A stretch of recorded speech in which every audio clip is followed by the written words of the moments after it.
धीरेन्द्र कुमार मुन्ना जी कहते हैं चिराग पासवान की समावेशी बजट है और साथ ही ये भी कहते हैं कि जो बिहार को स्पेशल पैकेज दिया गया है या जो बिहार के लिए बातें कही गई हैं, ऐलान किए गए हैं, उसका स्वागत करते हैं वो।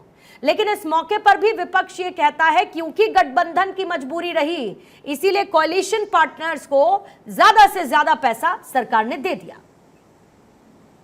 देखिए पूर्णिमा जी, प्रधानमंत्री आदरणीय प्रधानमंत्री जी ने कहा था कि हमारे लिए 4 जातियां हैं, किसान, महिला, युवा और गरीब।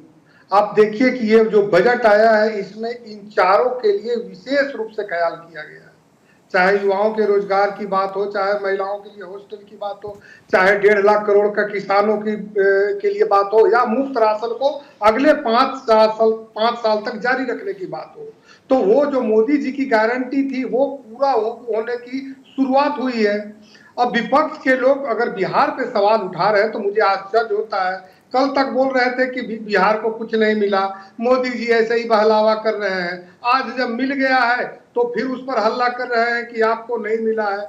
तो ये विपक्षवाद जो आरोप है कि ये कुर्सी बचाने के लिए है, मुझे लगता है कि विपक्ष को कुर्सी पाने की ललक है, इसलिए वो सच्चाई से मुंह मोड़ रहे हैं और उत्तर प्रदेश और बिहार के साथ में जो तुलना कर रहे हैं कि बताइए कि आज बिहार के अंदर में एक भी हमारे पास हाईवे उस तरह का नहीं, एक्सप्रेसवे। तो क्या देश को अगर 2047 में विकसित राष्ट्र बनाना है तो बिहार को और आंध्र प्रदेश को छोड़ करके ऐसी परिकल्पना कर सकते हैं? शक्ति सिंह यादव जी, मिल रहा है उसमें भी खुश नहीं है आप, नहीं मिलता तो भी रोते गाते? नहीं, शायद आप भूल गए, मैंने पहले भी कहा राज्य को मिला था। जिस समय यूपीए फर्स्ट गवर्नमेंट थी तो बिहार को चक्का फैक्ट्री मिला था, मधेपुरा में इंजन फैक्ट्री मिला था, 53,000 करोड़ का निवेश हुआ था, 35,000 करोड़ प्रधानमंत्री सड़क योजना में बिहार को मिला था। हमने कहा आपसे कि 983 किलोमीटर लगभग बिहार को एनएच में भारत सरकार ने पैसे दिए थे। बिहार के अंदर में बिहार का प्रत्येक डिस्ट्रिक्ट बैकवर्ड डिस्ट्रिक्ट हुआ था, उसी में बिहार थोड़ी तरक्की की। बैकवर्ड ग्रांट फंड जो 25,000 करोड़ का वो बंद किया गया था, लगातार 5 वर्षों तक बिहार को मिलता रहा। इनके झूठे आंकड़े के कारण मिलने वाले राशि बिहार से वंचित रह चुका। अब सवाल है बिहार को जो जिन योजनाओं को आप कह रहे हैं कि ये पैकेज है, अरे भैया पैकेज का मतलब कि राज्य अपने मन से योजनाओं को आकार दे, राज्य संचालित करे, उसको पैकेज कहते हैं। इंफ्रास्ट्रक्चर पैकेज होता है, ये तो हम पहली बार सुने हैं। उसको स्पेशल स्टेटस कहते हैं। शक्ति सिंह जी, उसको स्पेशल स्टेटस कहते हैं। जो आप कह रहे हैं उसको स्पेशल स्टेटस कहते हैं। आती हूँ धीरे जी। ठीक है पूर्णिमा जी, मैंने इसीलिए कहा कि राज्य की योजनाओं में भारत सरकार अपनी योजनाओं में जो पैसा देने का ऐलान बजट में जो प्रावधान निहित किए हैं, आप 3 बातों को समझिए। ये पीपी मोड पर है, बैंक के लोन है, केंद्रांश और राज्यांश मिलाकर करके है। ये अभी तक स्पष्ट करनी चाहिए थी इनको। और इसलिए मैंने कहा कि देश के बजट, जितना बजट देश का है, अब बताइए कि जितना देश का बजट है, इनकम कितना है देश का, इसके पास क्या है रिसोर्स बताइए। तो जब हम 33 लाख करोड़ हमारा अगर रिसोर्स अगर है या जो भी हमारा रिसोर्स है, तो बाकी राशि कहां से होगा? कर्ज से होगा। जब कर्ज से होगा तो कर्ज लेकर के जिन कर्जों को आप देश की तरफ डाल रहे हो और जो पीपी मोड पर डालोगे या फिर बैंकों से कर्ज लेकर के दोगे योजनाओं में, आप उसको पैकेज का हिस्सा कैसे बिहार को मिल गया, बिहार को मिल गया। बिहार को भैया जिन योजनाओं के लिए पहले से दिया गया था। जवाब देंगे अनुजा, इसका जवाब देंगे, क्योंकि यहाँ तो बात स्पेशल स्टेटस की हो रही है। लेकिन मैं ये मान के चलती हूँ कि विपक्ष क्या कह रहा है इससे ज्यादा मतलब कि आपके कोलिशन पार्टनर्स उस बात को कैसे समझते और लेते हैं और उसको लेकर।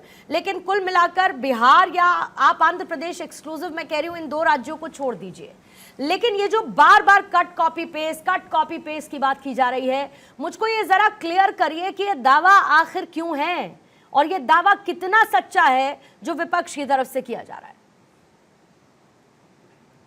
पूर्णिमा, मैं बस इतना कहना चाहती हूं कि कांग्रेस फूले नहीं समा रहा है। उनका जो कट कॉपी पेस्ट का जो ये बार बार ही कहते हैं कि मैनिफेस्टो, इसका मतलब बड़े खुश हैं हमारे बजट से, और बजट को देखकर ही फूला नहीं समा रहे कि मोदी जी ने इनकी मन की बात कैसे बोल दी।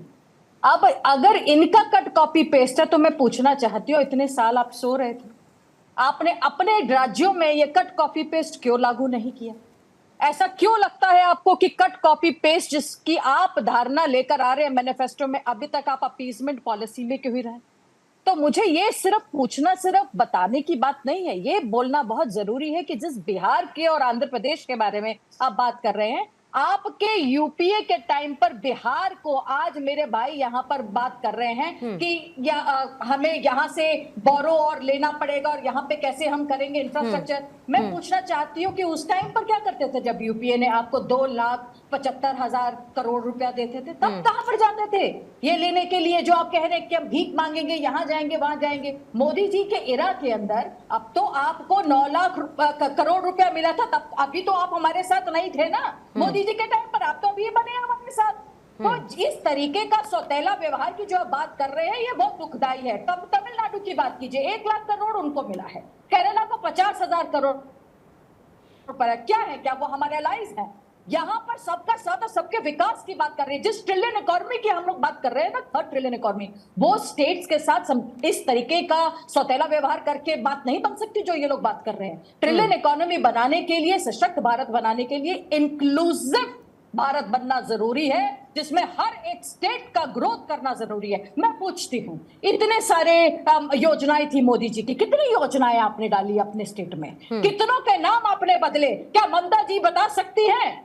क्या ये कांग्रेस बता सकता है? क्या दिल्ली में आम आदमी पार्टी बता सकता है? आयुष्मान भारत से लेकर आवास योजना से लेकर उज्ज्वल योजना तक, ठीक है अजय जी इसका जवाब योजनाएं हैं, कितनी जगहों पर आप लोगों ने मोदी जी के अजय जी इसका जवाब देंगे। अजय जी इसका जवाब चर्चा देंगे। तो बजट पर हो रही है, पर बजट पर बोलने के लिए बहन अनुजा जी को कुछ नहीं है, इसलिए वो इधर उधर की बात कर रही हैं। ये बताइए कि बेरोजगारी इतनी बढ़ी हुई है, बेरोजगारी के लिए सरकार ने क्या कदम उठाया? महंगाई से लोगों को राहत देने की बात थी कि इस बजट से कुछ राहत मिलेगा मध्यम वर्ग को। महंगाई पर पूरे स्पीच का, यदि फिनांस मिनिस्टर के स्पीच को देखा जाए, पैरा 3 में मात्र 10 शब्द महंगाई पर आया है। महंगाई इनके लिए कोई प्रायोरिटी नहीं है, जबकि जो हालात है सबको पता है। सीपीआई की बात करें तो कितना है अभी इस देश में, इसी हिसाब से जो बाकी डेटा को आप देखिए, 9.2% लगभग खुदरा महंगाई खाद्य पदार्थों की हो गई।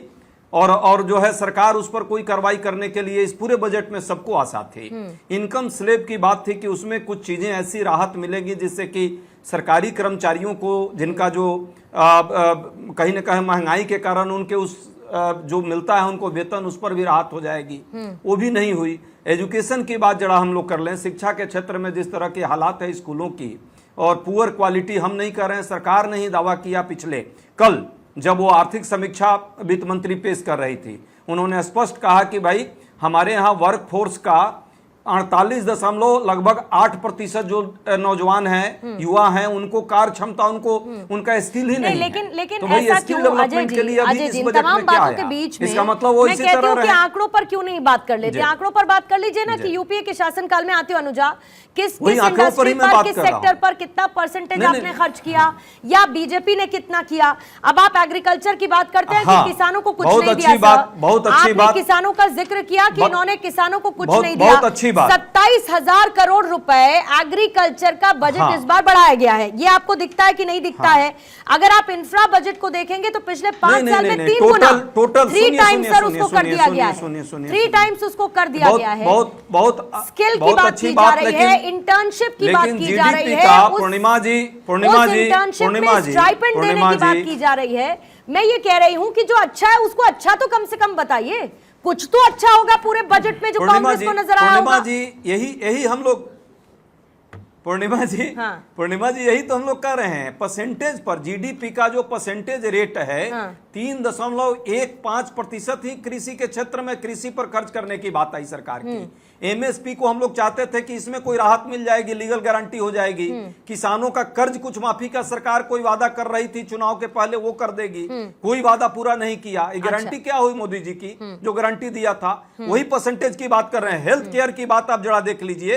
हेल्थ केयर में जो है, जो पिछले 3 साल में सबसे कम प्रतिशत डाली गई है, प्रतिशत की बात करेंगे तो 1.89% इस बार मात्र टोटल जीडीपी का हुआ है, जो पहले 1.92 कम से कम इससे पहले वाले में था।